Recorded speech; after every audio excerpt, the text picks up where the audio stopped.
Thank God it's Friday. Welcome to Prime Business. I am Emma Davis. In our bulletin tonight, government has paid all individuals who opted out of the domestic debt exchange program last year. In addition, all institutions that participated have started receiving their payments. These are the words of the first Deputy Governor of the Bank of Ghana, Dr. Maxwell Opoku-Afari. Speaking on behalf of the governor to launch the commercial paper market, Dr. Afari said that the development has brought back confidence onto the bond market. Here's a report. Complement work by the Ghana Stock Exchange to attract more investors onto the börse this year, despite global economic shocks. Confidence on the bond market has seen a positive outlook in the last few months after government concluded negotiations with the International Monetary Fund. According to the first Deputy Governor, Dr. Maxwell Opoku-Afari, activities on the market have begun to pick up after all who opted out from the exchange program were paid, and some 200 million is being released for institutional investors. Let me say here that the economic headwinds that weighed on the recovery process are gradually easing and has provided a conducive environment to launch this product. So far, the market has been calm, backed by some recent debt servicing by the government. On various due days, the government has paid all cash coupons and payment in kind coupons on the domestic debt exchange bonds. The government has also paid all individuals who opted out of the domestic debt exchange exercise. The government has started paying institutional holders who did not participate in the domestic debt exchange program. In the last 2 weeks, about 200 million Ghana cedis was paid to institutional investors. Speaking on the importance of the commercial paper market, Managing Director of the Ghana Stock Exchange, Abena Amwa, explains that this is the best time for both short and long-term investors to take advantage of the capital market. Institutional investors and high net worth individuals with a sizable amount of money, who you can say, I need 5 million Ghana cedis and I will return that money to you in 180 days, in 6 months. So today's launch is really what we are calling the CP, or the commercial paper market.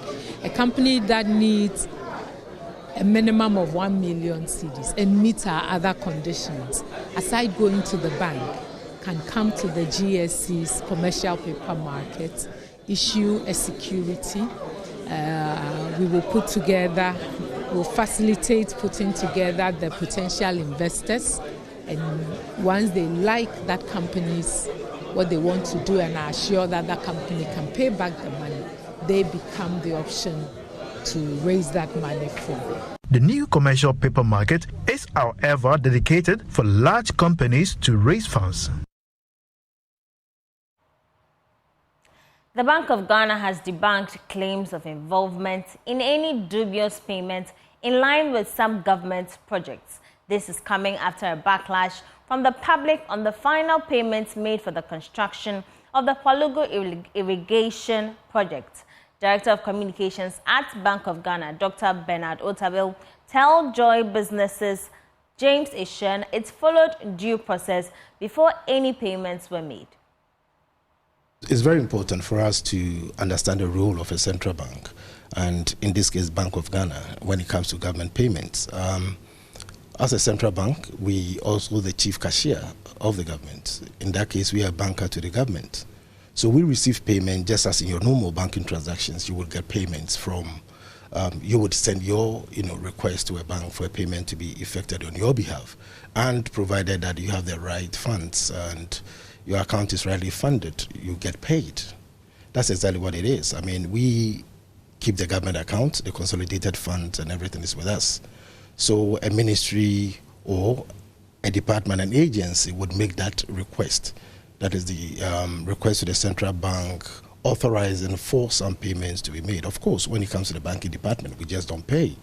We'll make sure that what has been submitted in terms of the supporting documents actually would match what is stated. In fact, amounts, in words and in figures must match, and then also whatever is being stated on the forms must be in conformity to what the payment is expected to satisfy in this regard. So you would get a payment from, let's say, the Controller Accountant General, and that payment would have been authorized through the Ministry of Finance, and then we will go ahead and make those payments. If you bring it in context to the issue that has been circulated, on social media and all the networks, there's a payment, the authorization of which came through the Controller and Accountant General's department, and as the governor did explain, once that payment, it came to us, then we have to do the necessary checks, as I've explained already, and we go ahead and make those payments. Of course, if any public outcry is actually raised against any payment or any request that is made to us, we'll stay back and do further investigations before we go ahead and make those payments. So you wouldn't necessarily know who is actually behind, a particular payment, because you believe the system to be, working pretty well. These are payments not just paid out of the blue. Everything is governed by law. Even the Public Financial Management Act gives certain provisions and who has the authorization to initiate, approve, and make those payments as is required. So that's exactly the role that we play as a central bank and a banker for the government. Well, you always, as you would have in any organization of this nature, you would have your standard operating procedures that you would really have to follow. I mean, within the banking space also, there are certain lay-down, structures that ensures that payment, for example, like ACH, will be paid, have next day payment, and then the other payment that, depending on the processes involved, the value date would also be stated, maybe T+1, T+2, whatever it is, So these are lay-down, banking guidelines that we would, or any banking institution, expected to follow. So if it's an ACH transaction, next day value is given for. Guarantee Trust Bank, as part of its corporate social responsibility, has handed over a refurbished ICT lab for the Nsawam Methodist Basic and Junior High Schools. The move, according to the Divisional Head of Corporate Communication and Experience, Agnes Owusu-Afram, is to support government's digitalization agenda and promote STEM education in Ghana. She spoke at the handing over ceremony at Nsawam in the Eastern region. The integration of information and communication technology in the educational sector has been identified as a major driver of economic and social development, as well as education transformation. Divisional Head Corporate Communication and Experience at GT Bank, Agnes Owusu-Afram, says the bank sees it as a critical catalyst in providing up-to-date skills and competencies aligned with globally competitive industries to meet the increasing demand for workforce. Every year, as a bank, we have this ICT lab we build for government basic schools. This is the 9th one we are doing in the past few years. And someone, because there are two ways. We try to go to where we have a branch, and then we also listen to where we have received requests for help. And someone is one of those that we received a plea for support in this area, and that's why we are here. And someone also, for this particular school, as one of the oldest schools in the entire area, and with one of the biggest population of almost 1,000 students, it was just right that we come here to do the refurbishments and stock the computers for them. We look at all areas of support. The major ones are in education and health for us as a bank. As part of the bank's corporate social responsibility, the bank has within the past 4 years focused on the development of ICT education amongst the private basic schools across the country. A little longer in the banking industry, because Societe Generale Ghana has commissioned a creche and a sick bay as part of its employee well-being initiatives. The managing director of SG Ghana, Uzani Hakim, highlighted the significance of promoting staff health and wellness. He spoke to Joy Business at the commissioning ceremony at the SG headquarters in Accra. Societe Generale Ghana, a leading financial institution renowned for its commitment to employee welfare, has inaugurated 2 facilities at its head office, the SG Ghana Creche and Sick Bay. According to the General Manager of SG Ghana, Hosani Hakim, this facility underscores the bank's dedication to fostering a supportive and family-friendly work environment. The sick bay is to provide health first care for our staff, checkings and scanning, and all the first approach for any case of health. We have also commissioned this morning the creche for the babies, so that the women or our men who have babies, they can bring them here. There is all a setup for them to be taken care of, and they can work with a peace of mind, knowing that just step away, their babies are taken care.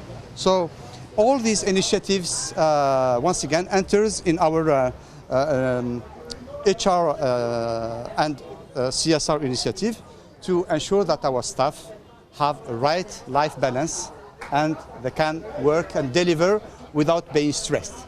Dr. Emmanuel Anoba is the Chief Technical Director at Glyco Healthcare. When people are unwell, either they take absence to go and seek medical care. Now the on-site sick bay is right at the doorstep of staff, and so absenteeism obviously is going to be reduced. This will also help increase productivity, as people will be giving first aid as soon as they have any condition for care.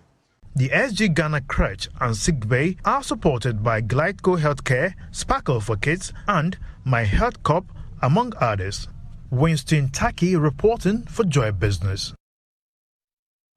Now, Ghana is set to receive funding from the EAS Commission towards the implementation of its human capital development, a key condition in achieving both regional and national social and economic development goals. Speaking at the opening ceremony of a 3-day technical conference on human capital development, Vice President of the EAS Commission said, Africa has a growing youthful population which requires the needed investments. Approved by heads of state in July 2021, the Human Capital Development Strategy sets out ambitious targets for EAS to become the top human capital development partner by 2030. The strategy focuses on critical areas such as health and nutrition, education, skills and labor market participation, entrepreneurship, financial inclusion, and digital economy. According to the Vice President of the EAS Commission, Dimtien Chinchibija, Ghana's plan is currently under review.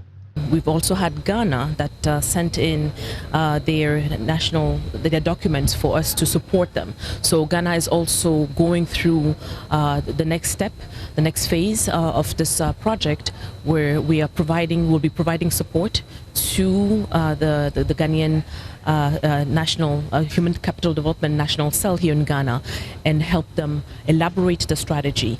So there are, I think, about 3 countries that have moved forward since we last met in developing their strategies. And as I said, all countries are not equal. The realities on the ground are not the same. The conditions on the ground are not the same. So it is important that we continue to support our member states, and especially our member states, the Sahelian countries, which for the most part find it very difficult in looking at the security situation that they're facing, where a lot of investment is geared towards security-related matters versus sectors relating to human capital development, such as health, agriculture, and education.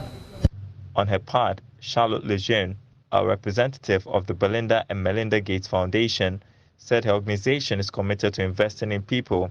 At the Bill and Melinda Gates Foundation, we support organizations, countries, and regional economic communities to take innovative approaches to human capital challenges that can deliver results at scale. We recognize the urgency to act, but to act on the basis of evidence and in partnership with communities and government. This is why we invest heavily in the research that we need to guide us. That research has identified a range of solutions that are actionable, cost-effective, and scalable. Our partnership with ECOWAS on human capital development is a part of this process, working collaboratively to intensify and support catalytic projects that can really accelerate change on some of the indicators that ECOWAS uses to track progress. ECOWAS created a Human Capital Development Index to monitor on a periodic basis progress not only by the region but also by member states. The Chartered Property Casualty Underwriting Society has called on insurance professionals to prioritize customer service in order to increase penetration. The insurance industry has over the years been chastised for the bad customer service, mainly arising from issues of claims payments. Responding to these assertions, Tracy Adedeji, Global President of the Chartered Property Casualty Underwriters Society, stated that building the capacity of professionals to deliver utmost services will enhance consumer trust. Here's more. The Chartered Property Casualty Underwriter Society is a global community for risk management and insurance professionals. The society offers educational support, resources, and research to risk management and insurance professionals so they can better serve the public. Speaking to the media at an educational seminar, Global President of the CPCU Society, Tracy Adedeji, stated that building the capacity of professionals through certification will improve consumer trust. The biggest obstacle to penetration is really consumer trust in the products and in the industry. So with our focus on knowledge, professionalism, and ethics, we enhance what's already here in Ghana to arm professionals with the information, with the mindset that they need to build those relationships with the consumers, to build trust in the industry and in the products. Because when services are offered at a higher level of ethics and those relationships are built so that the consumers trust the people offering those products, they're going to be more likely to purchase and engage in the community. The Acting Commissioner of Insurance, Michael Kofiando, pledged the National Insurance Commission support for the group's activities. As an industry, we have dealt with or been aligned with the UK Institute, the Chartered Insurance Institute in the UK. Now we have the Chartered Property Casualty Underwriters Society of the US, and they are in town, the CPCU Society, they are in town to network and promote their membership and their professionalism in the industry. That's it for Prime Business Tonight. I am Emma Davis. For more business news, do log on to My Joy Online and our headline stories there for you.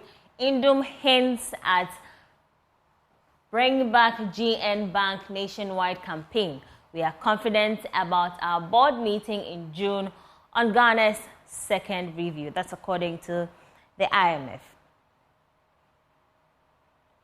Do visit the portal and be updated. I am Emma Davis. Have a good evening.